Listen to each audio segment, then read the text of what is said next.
এই জন্মে বোধহয় আমার আর সকালে উঠা হবে না। কারণ দেখো, কালকে মাকে বলেছিলাম যে আজকে পৌষ পার্বণ একটু সকালে উঠবো, কিন্তু উঠতেই পারলাম না, সেই ওই 8টাই বেজে গেছে। তো এখানে দেখো, বিছানাটা প্রথমে উঠেই তুলে নিলাম, কারণ বিছানা এলোমেলো একদম ভালো লাগে। বিছানাটা তুলে নিয়ে তারপরে দেখছি এদিকে মার একদম পূজা কমপ্লিট হয়ে গেছে, মা গীতা পড়ছে, গীতা পাঠ করছে। তারপরে আমি চান সেরে এসে এখানে দেখো তুলসী গাছটা ছিল না, বেড়ে গেছিলো, তাও তুলসী গাছটা প্রথমে লাগিয়ে নিলাম। তারপরে পুজো কমপ্লিট দিয়ে ভাত বসিয়েছি। ভাত বসিয়ে মেয়ের সাথে একটু খেলতে খেলতে দেখো আমার সব ভাতই পুড়ে গেছে, জানো কালকে যে আমার কী অবস্থাটা হয়েছে। তারপরে আলু ভাজা করেছি, আলু ভাজা করার পরে ডালটা সোমবার দিতে গেছি, দেখি ডালের মধ্যে আমি হলুদ দিতেই ভুলে গেছি। মানে কী যে এলোমেলো হয়েছে কালকে, মানে কি বলবো, কালকে যে আমি কী দেখে উঠেছি যাই না নিজেও। তারপরে হলুদও দিয়ে নিলাম। তারপরে হলুদ দেওয়ার পরে মেয়েকে, ছোটো মেয়েকে আগে খাইয়ে দিলাম। খাইয়ানোর পরে তারপরে ঘর দুয়ার মোছামুছি করে বাসন মেজে তারপরে চান সেরে তারপরে আবার চলে আসলাম এই যে পিঠা ভাজতে। এখন পিঠা ভাজা স্টার্ট করব। তো পিঠার কথা তো তোমাদের সাথে পরেই শেয়ার করছি। আগে দেখো, এখানে পায়েসটা বানানোর জন্য পায়েস রেডি করছি। আর পায়েস না, দেখবে গুড়ের পায়েস করতে গেলে কিছুই লাগে না, এলাচ ঠেলাচ কিছু দিতে হয় না। গুড়ের পায়েসে শুধু দুধ, গুড় আর চাল হলে হয়ে যায়। তো যাই হোক, গুড়ের পায়েস না আমার কোনো সময় ফাটে না। কারণ কী করি আমি বলো তো, গুড়ের মানে পায়েসটা কমপ্লিট করে তারপরে লাস্টে নামিয়ে আমি গুড়টা যখন দিই তখন দেখবে পায়েস একদমই ফাটবে না, যেমনই গুড় হোক।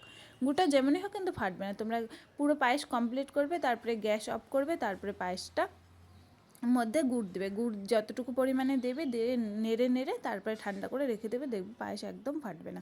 তো এখানে আমি পায়েসের জন্য চালটাকে ধুয়ে নিলাম, সুন্দর করে ধুয়ে নিয়ে একটু ঘি মেখেছিলাম পায়েসের চালের মধ্যে ঘি মেখে তারপরে পায়েসের মধ্যে দিয়েছিলাম। আর ঘিটা দিলে না একটু ভালো হয়, পায়েসটার সেন্টটাও ভালো আসে। তো এইভাবে করে আমি পায়েসটা কমপ্লিট করেছি। পায়েসটা কমপ্লিট করার পরে এখন গেছিলাম নারকেল ছুলতে। আমি কোনো দিনও নারকেল ছুঁই, প্রতিবারই বর নারকেল ফাটিয়ে দেয়, ছুলে দেয়, কিন্তু বর কালকে কাজের ব্যস্ততায় বড় করতে পারেনি, তা আমি কালকে করেছি। আমি বলছি আমাকে পারতে হবে, আজকে নারকেল আমাকে ফাটাতে হবে, আমাকে পারতে হবে। তা নারকেল সত্যি কথা প্রথম ভালোই হয়েছে, যে একদম খারাপ হয়েছে কিন্তু হাসি পাচ্ছিলো পুরা, যে কীভাবে পারবো কি পারবো না। তো যাই হোক, পেরেছি। তারপরে নারকেল ছোড়ার পর নারকেলের পুর করেছিলাম। পুরটা বানিয়ে বিশ্বাস করবে না, পিঠা ওফ এত সুন্দর হয়েছে যে তোমাদের সাথে আমি শেয়ারই করতে পারি না। মানুষ সবাই ভিডিওতে কত সুন্দর সুন্দর করে পিঠা শেয়ার করে, আর আমি তোমাদের সাথে পিঠা শেয়ারই করতে পারলাম না। এর থেকে দুঃখ আছে বলো? মানে পিঠে যেগুলাই পিঠে ভাজছি কিছুতেই হচ্ছে না, কিছুতেই পারছি না। আর মা বলছে তুই যে কি পিঠাটাও ভাজতে পারিস না, কিছুই পারিস না। আমি বলছি আমি কোনোদিনও বানাইনি, আজকেই প্রথম। মা ওইদিকে ধরতে পারছে না, মা একাদশী করছে, চাল চুল, আর এদিকে পুচকিকে ধরছে। মা ঠাকুরের বাসন টাসনের জন্য নাড়ছে না, যেহেতু সবই আলাদা আমাদের। তারপরে যাই হোক, মা বললো তুই যেমন পারবি অমনি ভাজ। তো অমনি ভেজে অমনি দেওয়া হয়েছে, অমনি দিচ্ছি ঠাকুরকে। তোমাদের সাথে একদম শেয়ার করিনি, সবার মতো পিঠা আমি ভাজতে পারিনি। মালপোয়াটাও কেমন বেকাতারা হয়ে যাচ্ছিলো, সবার মতো পিঠা ভাজতে পারিনি। তারপরে যাই হোক, আর আগে না শ্বশুরবাড়িতে ছিলাম, কোনোদিনও ভাজিনি। কি আগে শ্বশুরবাড়িতে ছিলাম, শাশুড়ি ভেজে ভেজে প্রতিবার ঠাকুরকে দিয়ে দিত। আর এখন যেহেতু আমি শ্বশুরবাড়িতে নেই, আলাদাই বাড়ি করেছি, তো এখন তো নিজেরটা নিজেকেই করতে হবে, বলো কে করে দেবে। তারপরে যাই হোক, তোমাদের সাথে কি বলবো, আর কালকে আমার পিঠের কথা এখনও ভাবলে হাসি পাচ্ছে, জানো না তো।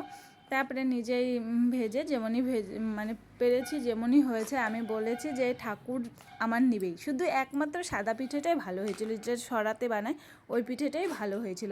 তারপরে দেখো সব ঠাকুরকে, এদিকে যেহেতু শ্বশুরবাড়িতে কলা পাতাতেই ঠাকুরকে নিবেদন করা হয়, তো কলা পাতাতে, আর ঘরে আমি এই যে থালাতে দিয়েছি আমার নারায়ণ বাবা লক্ষ্মী মাকে। তো ভিডিওটি ভালো লাগে সাবস্ক্রাইব করে দিও, লাইক করে দিও, টাটা।